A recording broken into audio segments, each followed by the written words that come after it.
ಅಯೋಧ್ಯೆಯಲ್ಲಿ ರಾಮ ಮಂದಿರ ನಿರ್ಮಾಣವಾಗುತ್ತಿರುವ ಹಿನ್ನೆಲೆಯಲ್ಲಿ ಗುಬ್ಬಿ ತಾಲೂಕಿನ ಹೊಸಕೆರೆಯಲ್ಲಿ ಮಂತ್ರಾಕ್ಷತೆ ಕಾರ್ಯಕ್ರಮವನ್ನು ಆಯೋಜನೆ ಮಾಡಲಾಯಿತು.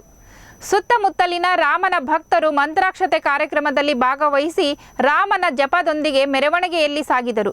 ಹೊಸಕೆರೆಯ ಪ್ರಮುಖ ಬೀದಿಗಳಲ್ಲಿ ವಿವಿಧ ನಂದಿ ಧ್ವಜ, ಡೊಳ್ಳು ಕುಣಿತದೊಂದಿಗೆ ಸಾಗಿದ ಮೆರವಣಿಗೆ ಊರಿನ ಪ್ರಮುಖ ಬೀದಿಗಳಲ್ಲಿ ಸಾಗಿ ಶ್ರೀ ಬಸವೇಶ್ವರ ಸ್ವಾಮಿ ದೇವಾಲಯದಲ್ಲಿ ಕೊನೆಗೊಂಡಿತು.